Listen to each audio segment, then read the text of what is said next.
Guys, does it seem like this is the never-ending lecture yet? It does to me. So it just seems like we just keep going on and on and on and on about mass spec.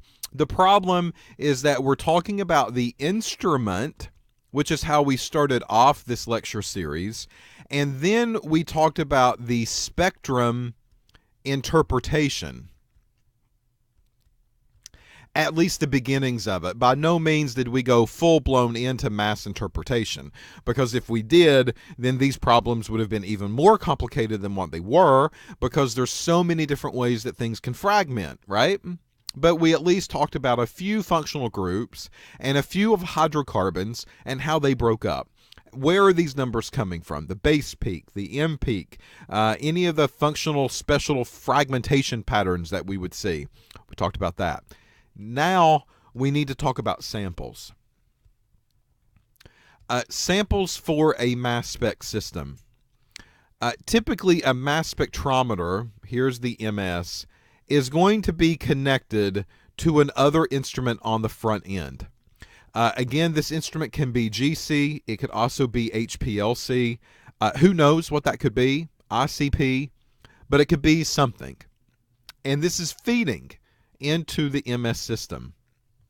A couple of requirements here. Number one, typically these samples have to be gas. That's the problem. In order to achieve results on the MS, this has to be a gas sample that goes into the system. Think about it.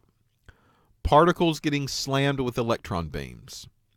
Particles racing down a quadrupole. Particles in a vacuum. Particles coming out on the other end and turning curves. This can't be solid. Can't be liquid. It really does have to be gas in this manner.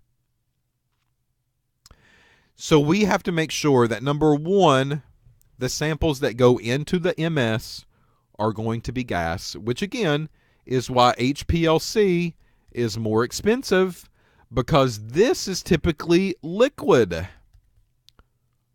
So we need an extra component that will turn that into a gas for us. So as you can imagine, temperatures are going to be very important in the instrument. Something else about the sample. Number two, normally we would have an auto injector on an instrument. This would inject the sample for us. It would inject the proper amount. We would not have to worry about fooling with syringes. It would do it on its own. But you can also inject it, of course, manually. Whichever way that this goes, only microliters of a sample are required. In order to get the spectra that we have so far, in order to get the machine to work the way it does, only a very small amount, microliters, are required. In addition to that, many times, just the headspace is going to be good enough. And the headspace is the gas that's above a liquid sample. So if I have a vial with a cap, there's some liquid in here. Well, that liquid, it's a little bit of volatile, right? It can evaporate a little on us. This area, the gas above that liquid, is all that we need to inject on the MS system. Microliters of that is all that we need. If microliters of the liquid is injected, then this typically will give us a saturation error on the machine. It's telling you there's too much. Can't do anything with this. You have saturated the instrument with compound, and we cannot do our job. Why? Think of the electron chamber. Components are coming in. you have an electron beam that comes across. That component goes across the beam, and it gets the positive charge, and away it goes. If you oversaturate the system, you are dumping in tons of sample in this ionization chamber all at once. And this electron beam cannot do its job and ionize the way it's supposed to ionize and go out the other end. In addition to that, you have the chance of making this chamber dirtier because you've injected stuff into that chamber that cannot ionize, that could stay behind, and trash up your electron ionization source. So that's always bad news. We never really want to do that at all. But it's got to be gas, and we're using microliters of sample. Now, to complicate matters even more, we just talked about the electron impact or electron ionization, and this is the most commonly used MS method that is out there. Whenever we talk about the theory of MS, by default, we go to electron ionization. Electron beam hits a molecule, no big deal. The electron beam fragments the molecule into pieces, and away they go. But this is not the only option. Again, it's bells and whistles.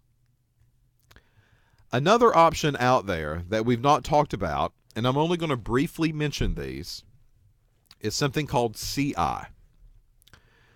CI is another ionization method, but this stands for chemical ionization.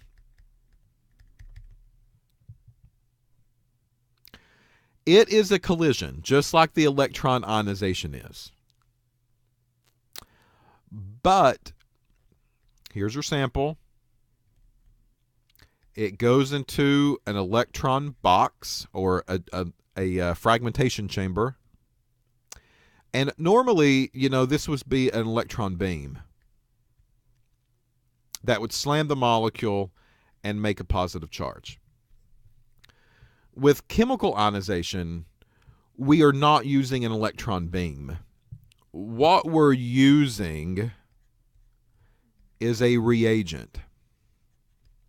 This reagent's typically a gas, and there's a couple of common ones that we always see. Methane is one of them. Ammonia is another. Or isobutene. All right, so butene, 1, 2, 3, 4 carbons in total. So there's my kind of fourth carbon, right? There's iso group, butene in a row, and we get a double bond that gets formed because of the ENE ending.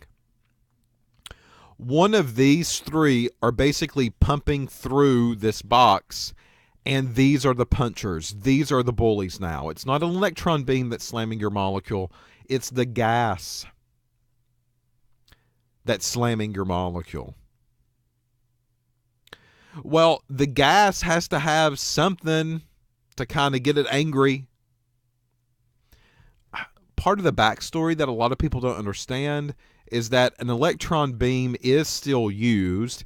The electron beam actually slams the gases that we want to use.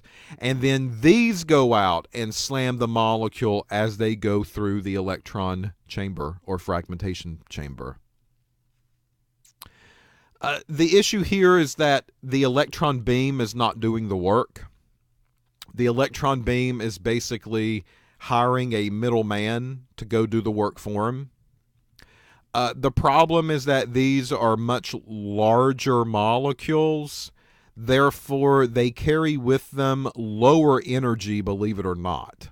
And the reason is because the electron beam is very fast. It's like Muhammad Ali. Go in for the kill. Bam. The electron beam, though, will hit the gas first. That will use up some energy. The gas gets angry, but it's not as kind of angry as the electron beam. So this gas is looking for a fight, but if it doesn't find one, it's okay. He wasn't the starter of the argument anyway. And if you just so happen to run across him on a bad day, then yeah, bam, he can punch your face. That's what happens here. So these are larger. They carry with them lower energy. Because of that, there's less fragmentation pattern here. I don't see as many fragments as I would see on a normal electron beam. And this will also allow me to get the molecular ion very easily. The molecular ion fragment. I can see those a little bit better. Just because they don't carry with them as much impact, they're not going to break the molecule up into the fragments as often. They stay together a little bit more often, and the M peak will be a little bit higher on those.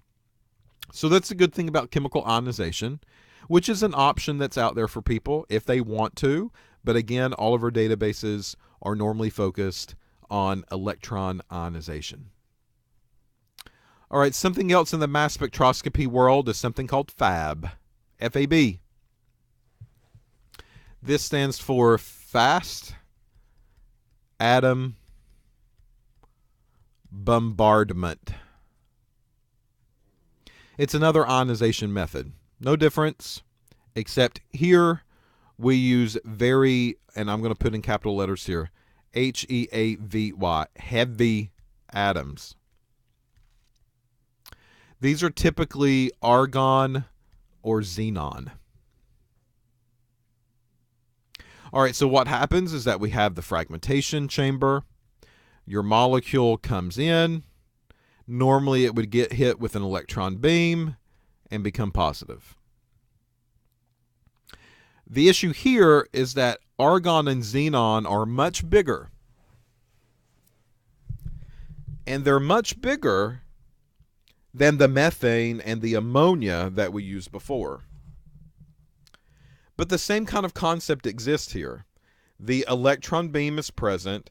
The electron beam goes to argon or it goes to xenon. It gets them angry. It makes them look for a fight.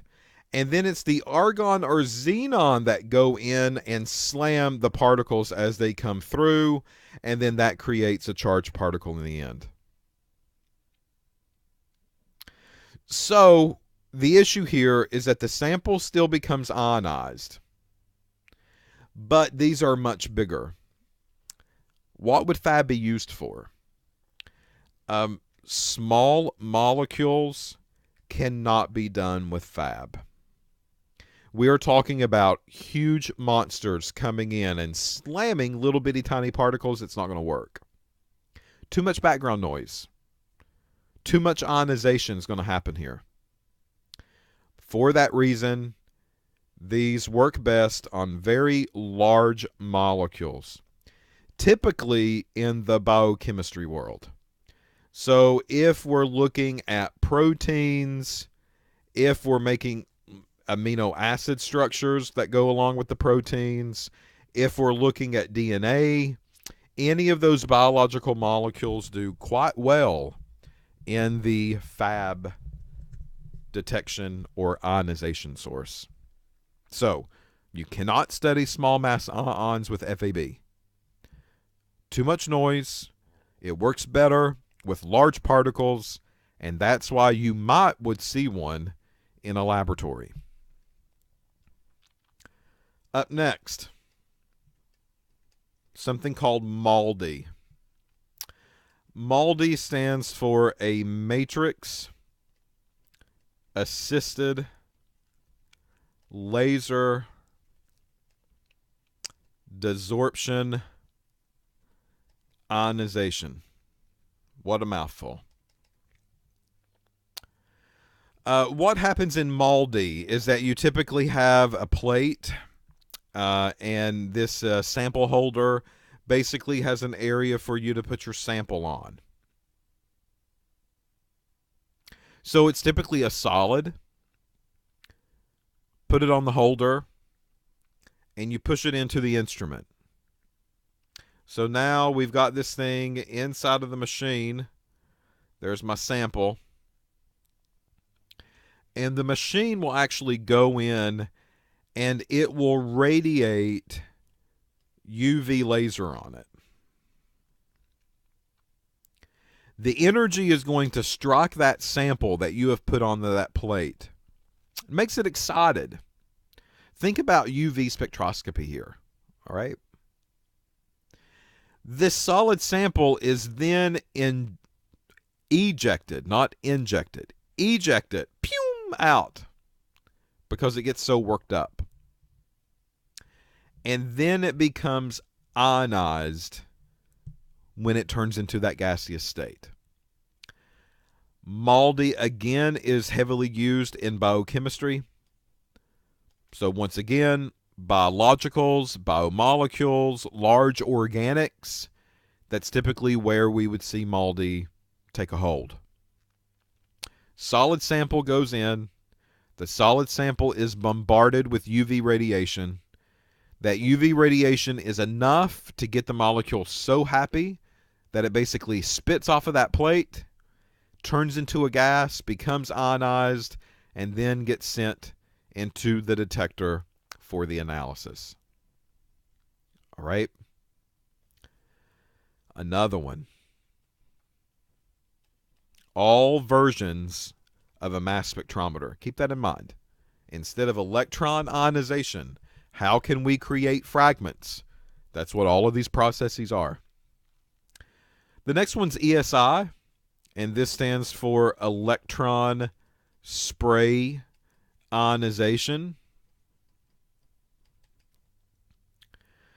What happens here is that in this sample technique, think about those glass capillary pipettes that we have in our lab. So you can suck up liquid solution with them, and they kind of taper off here in the very end into something that's very thin and slender. Well, there's a buildup that begins to happen here at the very tip. So slowly, we start to get buildup on the end of this capillary. Small droplets of solvent that contain the analyte that you want to search for or to measure start to build up on the end of this capillary tube. What happens is that over a course of time, a charge buildup is beginning to happen. And this thing will explode on you after a course of time. Well, this explosion is going to basically squirt the sample everywhere. So there's got to be a little bit of more control in here. We're not going to go into that detail. That's not the purpose of this. It's just kind of introduce you to other options that are out there for you. But this does spray. Think of hairspray. So what's happening here? Out the nozzle. The issue here is that electron spray ionization produces mainly non-fragmented pieces. They can also produce protonated pieces, positively charged, and they can also produce multi-charged ions, more than one charge. All of this stuff, again, is mainly biochem. Larger molecules, protein work, huge, big, gigantic monstrosities that we've not really seen in a traditional organic class or instrumentation class. So samples build up on the end of a capillary. It builds up, builds up, builds up. Finally, it sprays like a hairspray can. Think of it that way. On this side, there's typically what we would call a skimmer. The skimmer would allow only a little bit of that spray to come into the chamber for the analysis. It gets rid of the rest, so there's a lot of waste here, unless you have a little bit more control of the spray and the direction that it goes. This spray will have the samples that will eventually go into the quadrupole, just like all the others, and then they will become analyzed after that point. So it's just really a different ionization technique. That's all it is. Another one, maybe our last one, is called TOF. The TOF is called time of flight.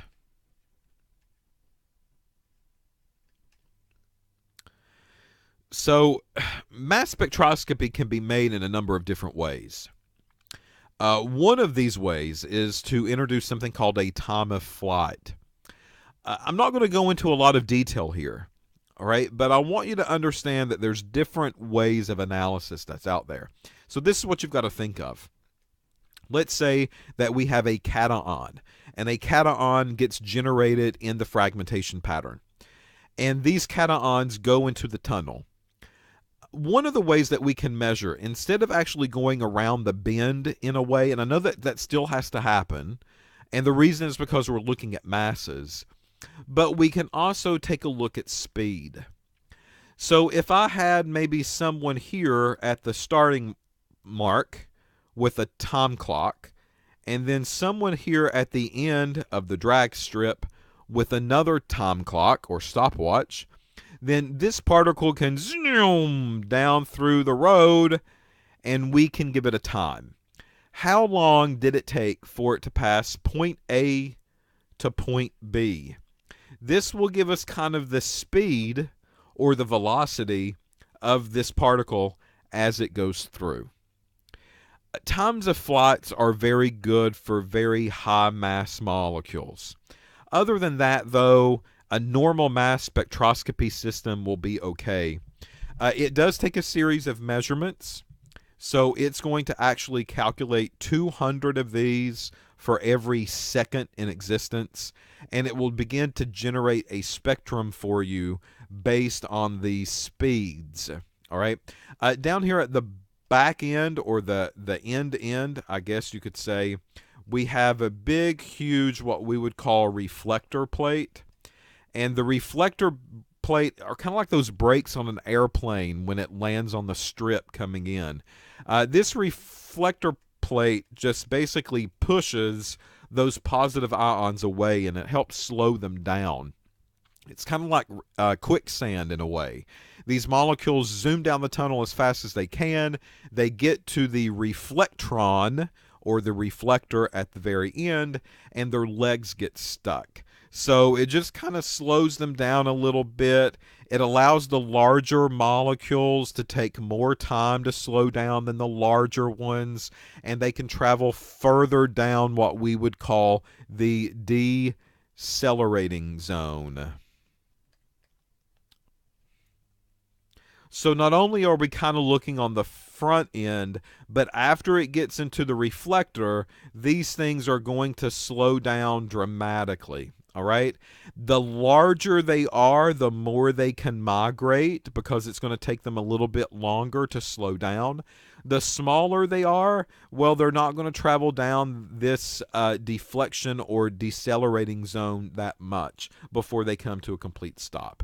So the molecules will eventually speed back up. They eventually leave the reflector or reflectron and then make their way out the other end of the instrument. But that is what a time of flight basically is.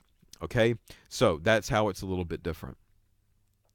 So in the next video, what we'll do, now that we've talked about different ionization methods, is to take another look at the spectrum, just to kind of get a better feel of the types of questions that you might see from me on a upcoming assignment or an upcoming test, and maybe feel a little bit more comfortable about what we're looking at. So that's what we'll talk about in the next video. There's not too many more. So congratulations, you're almost done with the Mass Spec Onslaught. It's probably one of the longest lectures that we have in the semester. That's because it's one of the most complicated machines we have.